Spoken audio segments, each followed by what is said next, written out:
রাষ্ট্রপতি জনাব শাহাবুদ্দিন চুপ্পু তিনি পদত্যাগ করেছেন।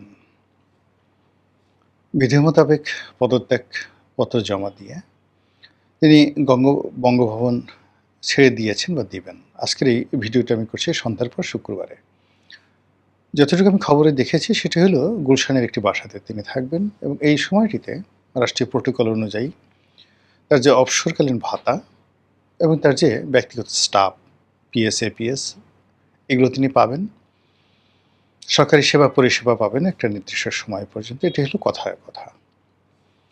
অন্যদিকে রাজপথে যারা শাহাবুদ্দিন চুপ্পু তার বিরোধী, তারা রীতিমতো তার বিচার চাচ্ছেন, তার মারাত্মক বিচার চাচ্ছেন।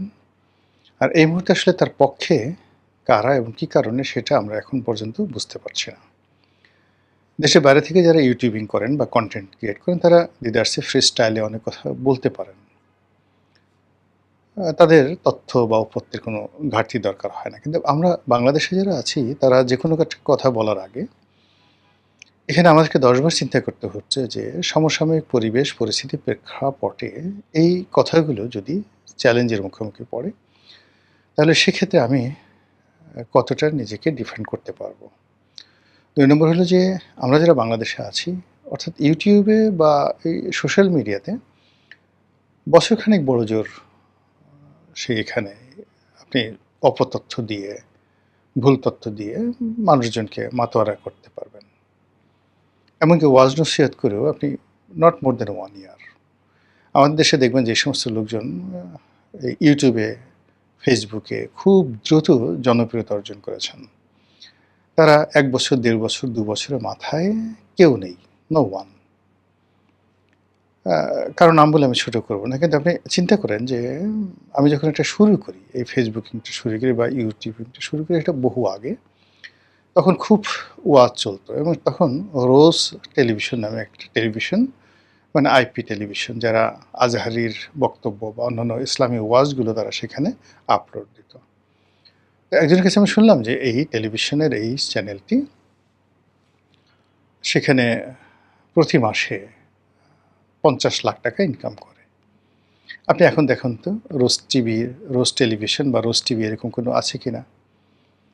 এরপর দেখলাম যে অনেকগুলো মাছের ব্লগ করে, তার গ্রামে রান্নার ব্লগ করে। তারপর আরেকটা মেয়ে আছে ফারজানাজ ড্রয়িং। একেবারে খুব সিরিয়াসলি সে বাড়ি গাড়ি সিরিয়াসলি করে ফেলেছে। প্রতি মাসে তাদেরও ৩০ লাখ ৪০ লাখ টাকা ইনকাম হতো। নেই। এরপরে বিভিন্ন যারা আরও অপতথ্য ছড়ায়, ইল্লু বিল্লু পিল্লু যে সমস্ত লোকজন আছে, তারাও এই ভিউ ব্যবসা করে দে আর্নড হিউজ মানি, বৈধভাবে অবৈধভাবে, এবং তাদের সেই প্ল্যাটফর্মকে ব্যবহার করে তারা দেখা গেল যে বড় শিল্প গ্রুপ, তারপরে সরকারি বিভিন্ন প্রতিষ্ঠান, মানে রীতিমতো ডাকাতি। এরাও ঠিক নেই। ১ বছরের মাথায় মানে তারা একেবারে আউট। এখন এইগুলো যারা আছে তাদের অবস্থা এতটা খারাপ যে এরা যদি, বাংলাদেশ তো প্রশ্নই আসে না, বিদেশের মাটিতে কোনো শহরে গেলে সেখানে ডাইরেক্ট চড়, থাপ্পড়, কিল, ঘুষি, লাথি, জুতো এগুলো খাওয়া ছাড়া তাদের কোনো অবস্থাতেই কোনো সেফ এক্সিট নেই। মানে পুরো সমাজ, রাষ্ট্র তাদেরকে অপাঙ্ক্তেয় করে ফেলেছে। এর গেল একটা। অর্থাৎ যারা মানে এই সোশ্যাল প্ল্যাটফর্মকে ব্যবহার করে যারা ঘুষ খেয়েছে, দুর্নীতি করেছে, অনিয়ম করেছে, তারপরে শেষে মানুষের কাছে টাকা নিয়েছে, সন্ত্রাসী কর্মকাণ্ড করেছে, এই লোকগুলো মানে এরা সবাই বিদেশে বসে কন্টেন্ট ক্রিয়েট করেছে, অনেকটা ইন্টারনেট জালিয়াতির মতো। তারা কিন্তু কেউ সাস্টেন করতে পারেনি।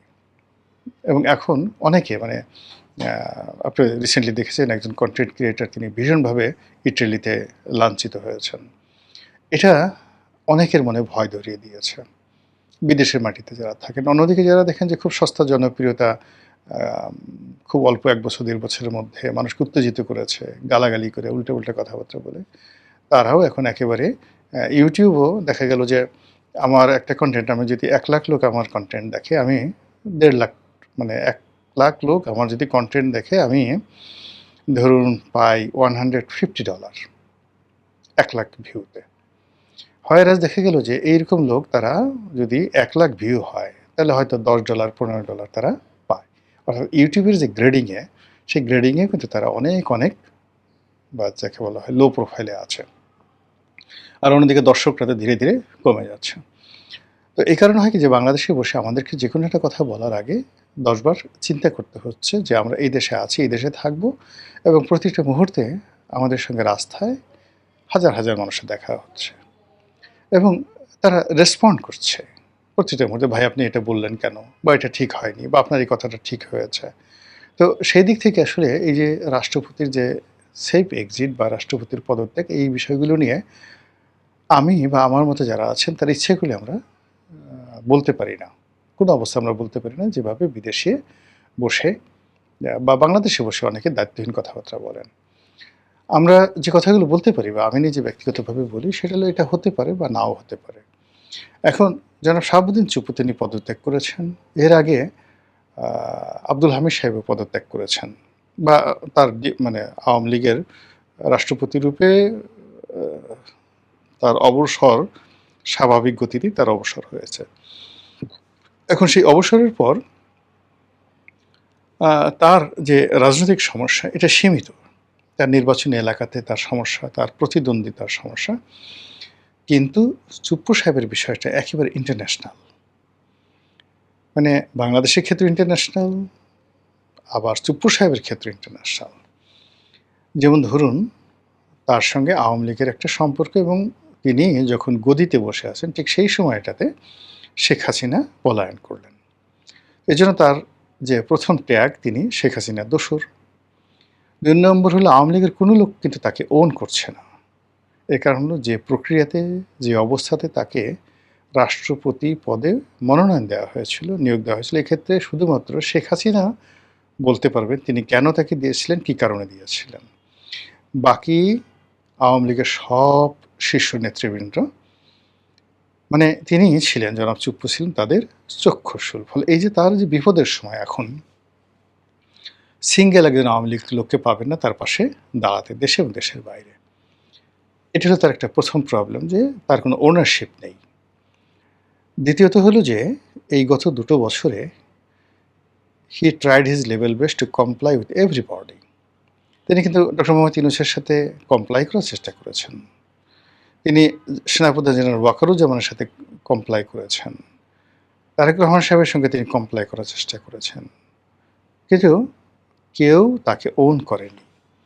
কেউ তার সম্মানজনক যে বিদায়টি, সেই সম্মানজনক বিদায়টি নিশ্চিত করেনি। যেমন এটা তো তিনি মনে প্রাণে ধরে নিয়েছিলেন যে এই বিএনপি সরকার ক্ষমতা আসার সঙ্গে সঙ্গেই তিনি চলে যাবেন বা তাকে বললেই তিনি চলে যাবেন। কিন্তু বিএনপি কৌশলগত কারণে তাকে রেখে দিয়েছে। কিন্তু যখন বিএনপির সন্দেহ হয়েছে কিংবা বিএনপিতে তার প্রয়োজন ফুরিয়ে গেছে বা যে কোনো কারণে বিএনপি তাকে নিরাপদ মনে করছে না, সঙ্গে সঙ্গে এত দ্রুততার সঙ্গে তাকে বাদ দিয়ে দেওয়া হলো যে তিনি একটি যে চোখ মুদবেন বা একটা ট্রু শব্দ করবেন সেই সুযোগটা পর্যন্ত তার হলো না। আচ্ছা, এখন তিনি অফিস হারিয়েছেন, পদ হারিয়েছেন, ক্ষমতা হারিয়েছেন, রাষ্ট্রীয় প্রোটোকল হারিয়েছেন। এখন তার অবস্থা কী হবে? তিনি কি সেফ এক্সিট পাবেন? অর্থাৎ বাংলাদেশ থেকে বিদেশে তিনি চলে যেতে পারবেন? তারেক রহমান সাহেব বা বিএনপি সরকারকে তাকে সেই সুযোগটা দিবে?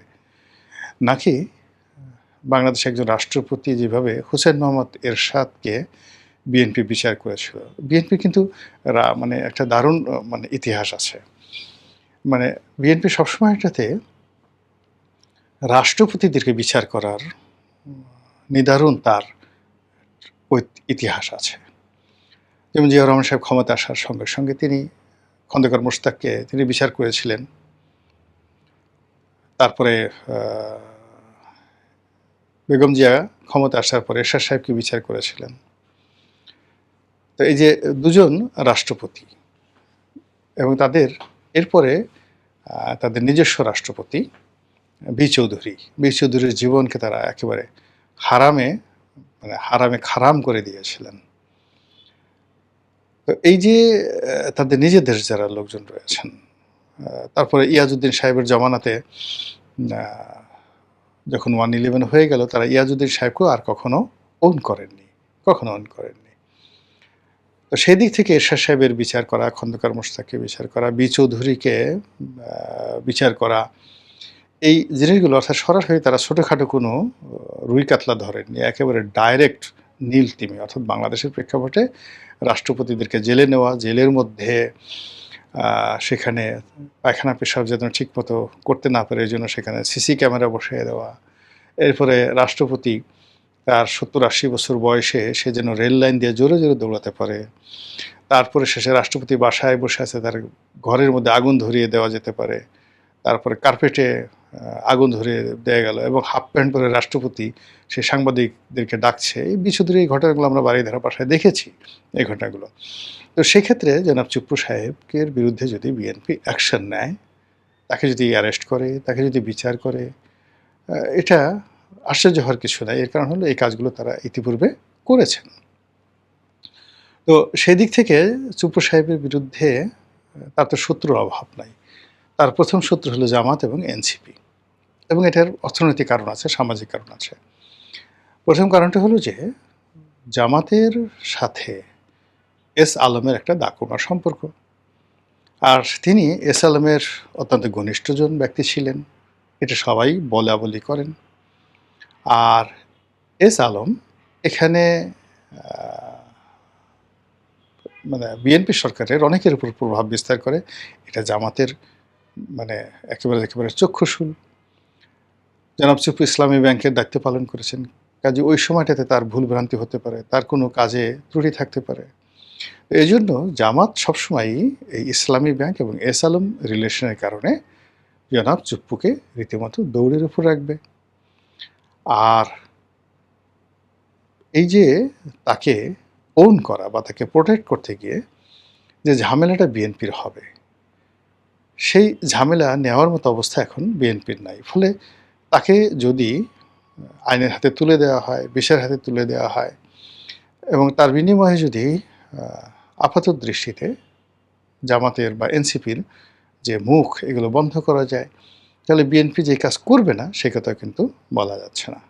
ফলে কি হলো, এই জুলাই মাসে যারা শাহাবুদ্দিন চুপ্পুর বিদায় এবং অনেকটা নাটকীয়ভাবে, অনেকটা অ্যাডভান্সারাস ওয়েতে যেভাবে তিনি ক্ষমতা হারালেন, যেভাবে তিনি পদপদবি হারালেন, ফলে তার যে পরবর্তী কোর্স অফ অ্যাকশন, সেই কোর্স অফ অ্যাকশনে সেফ এক্সিটের বিষয়টি 1%ও আশা করা যায় না। আর তিনি আব্দুল হামিদের মতো অন্যান্য লোকের মতো নিরাপদে থাকবেন তাও বলা যাচ্ছে না। আবার তার বিরুদ্ধে যদি আইনি ব্যবস্থা হয়, তাহলে আইনি ব্যবস্থা হলেও বাংলাদেশের রাজনীতিতে তোলপাড় করা ঘটনা ঘটে যাবে।